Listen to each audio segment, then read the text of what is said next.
যাত্রা করুଥିବା ସମୟରେ ପୀୟୁଷ ତ୍ରିପାଠୀ ଅସୁସ୍ଥ।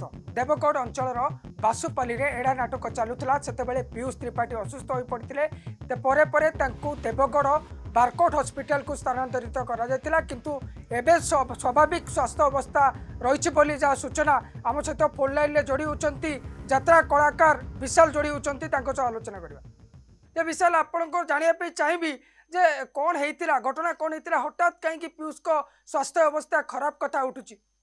ଯୋଉ ଆମର କାଲି ବର୍ଷା ଦିନଟା ବହୁତ ଜୋର ଗରମ ହୁଏନି କି, ଗୁଳଗୁଳିଟା ବି ଭାଇ ବହୁତ ଜୋର ପଡିଥିଲା। ଲାଇଟ୍ ଫାଇଟ୍ ହେନ୍ ତେନ୍ ପଇଲା ବେଳକୁ ଡିହାଇଡ୍ରେସନ ଯୋଉଟା ହୁଏ, ୱାନ୍ ଟାଇପ୍ ଅଫ୍ ମାନେ କଣ ସେଟା ସନଷ୍ଟ୍ରୋକ କହୁଛନ୍ତି, ସେଇ ଟାଇପର ହେଲା। ମୁଣ୍ଡରେ ଯେତେବେଳେ ଝାଙ୍କି ଦେଲା ସାମ୍ନା ସବୁ ବ୍ଲାକ୍ ହେଇଗଲା। ତ ଆଉ ଭାଇ ଜାଣିପାରିଲେନି ପଡିଯିବେ କଣ, ଲାଇଟ୍ ରେ ମୁଣ୍ଡଟା ପିଟି ହେଇଗଲା, ମାନେ ମୁହଁଟା ଆଉ। ଯେ ବିଶାଲ, ତାଙ୍କୁ ବାରକୋଟ ହସ୍ପିଟାଲକୁ ସ୍ଥାନାନ୍ତରିତ କରାଯାଇଥିଲା। ଏବେ ସ୍ୱାସ୍ଥ୍ୟ ଅବସ୍ଥା କେମିତି ରହିଛି ପୀୟୁଷଙ୍କର? ଏବେ ସ୍ୱାସ୍ଥ୍ୟ ଅବସ୍ଥା ଭାଇଙ୍କର ବହୁତ ବେଟର ଅଛି, ମାନେ କହିବାକୁ ଗଲେ 70% ଠିକ ଅଛି। ଆଉ ତ ଯେହେତୁ ହେଇଛି ରିସେଣ୍ଟ ଘଟଣାଟା, କଷ୍ଟ ଟିକେ ହଉଥିବ, ଏହା ନହେଲେ ଆଉ କିଛି ନାହିଁ। ଯେ ଏବେ ହସ୍ପିଟାଲ ଡକ୍ଟର କ'ଣ କହୁଛନ୍ତି ଯେ ସ୍ୱାସ୍ଥ୍ୟ ଅବସ୍ଥା କେତେ କ'ଣ ଘଟିଥିଲା, ମାନେ ଡିହାଇଡ୍ରେସନ ହେଇଥିଲା କଥା ସୂଚନା ମିଳୁଛି? କିଛି ଅସୁବିଧା ହେଇନି, ଏଇ ପାଣି ଟିକେ ପିଇବା ଟିକେ କଣ୍ଟ୍ରୋଲ ବାହାରେ ହେଇଯାଇଥିଲା ବୋଲି। ତେଣୁକରି ଯୋଉ ଝାଳ ଯେତେ ବାହାରୁଛି, ଲାଇଟ୍ କୁ ଝାଳ, ଧଉଡା ଧାପଡାରେ ମୁଣ୍ଡରେ ଟିକେ ଝାଙ୍କି ଦେଲା, ପଡିଗଲେ। ମେଡିକାଲ ନେଇକି ଯାଇଥିଲୁ, 15 ମିନିଟ୍ ହାର୍ଡଲି ମେଡିକାଲ ଆମେ ରହିଲୁ। ଆଉ ନାଟକର 4ଟି ସିନ୍ ବାକି ଥିଲା, 4ଟି ସିନ୍ ମାତ୍ର।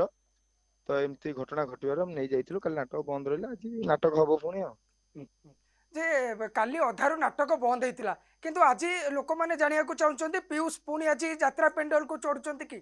ହଁ, ଚଢୁଛନ୍ତି ଭାଇ, ଆଜି ଚଢୁଛନ୍ତି। ଆଜି ଆମର ତୁ ମୋ ବଜରଙ୍ଗୀ ନାଟକ। ତ ଭଗବାନ କରନ୍ତୁ ଭାଇଙ୍କ ଦେହ ଜଲ୍ଦି ଭଲ ହେଇଯାଉ, ସେ ଭଲରେ ପାର୍ଟ ଟିକେ କରନ୍ତୁ। ଯେ ସ୍ୱାସ୍ଥ୍ୟ ଅବସ୍ଥା ଏବେ ସ୍ୱାଭାବିକ ରହିଛି? ଯେ ଏବେ ମାଲିକଙ୍କ ସହିତ କିଛି ଆଲୋଚନା ହେଲାଣି କି ଯେ ହଠାତ୍ ଏମିତି କାହିଁକି ହେଲା, ଆଉ ତା ପାଇଁ କିଛି ବ୍ୟବସ୍ଥା, ଯାହାକି ଏତେ ଗରମ ପାଇଁ ସିଂହ ବାହିନୀରେ ବହୁତ କୁଲର ମଧ୍ୟ ରହିଛି ବୋଲି ସୂଚନା ମିଳୁଥିଲା? ସବୁ ପରେ ବି ଭାଇ, କୁଲର କୁଲର ଜାଗାରେ ଲୋକମାନଙ୍କ ପାଖରେ କୁଲର ଲାଗିଛି, ପେଣ୍ଡାଲ ଉପରେ କୌଣସି କୁଲର ନାହିଁ। ତାପରେ ଯୋଉ ଲାଇଟ୍ ଆଉ ଖଟଣ ଟା ଯୋଉ ଜବର ହେଇଯାଉଛି, ଲାଇଟ୍ କୁ ଡିହାଇଡ୍ରେସନ ହେଇଗଲା। ଏମିତି କେବେ ହୁଏନି, ଆଗରୁ ବି ଥରେ ହେଇଥିଲା। ଏମିତି କଳାକାର ଜୀବନ ହୁଏ ଭାଇ, ଆଉ କଣ କହିବି।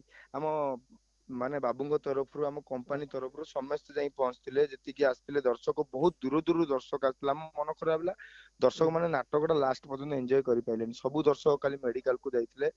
ଆଉ ସେମାନେ କହିଲେ ଆଗେ ପିୟୁଷଙ୍କ ଦେହ ଭଲ ହେଇସାରୁ, ତାପରେ ଆମେ ଯାତ୍ରା ଦେଖିବୁ। ଯେଉଁଭଳି ଭାବରେ ଆମେ ଆମ ସହିତ ଫୋନ୍ ଲାଇନ୍ରେ ଯୋଡ଼ି ହେଇଥିଲେ ବିଶାଲ ଯୋଡ଼ି ହେଇଥିଲେ, କିନ୍ତୁ ଏବେ ପୀୟୁଷ ତ୍ରିପାଠୀଙ୍କ ସ୍ୱାସ୍ଥ୍ୟ ଅବସ୍ଥା ସ୍ୱାଭାବିକ ହେଉଛି। ଆଉ ଆଜି ମଧ୍ୟ ତୁ ମୋ ବଜରଙ୍ଗୀ ନାଟକରେ ପରିବେଷଣ କରିବେ ସେଇ ଦେବଗଡ଼ ଅଞ୍ଚଳରେ।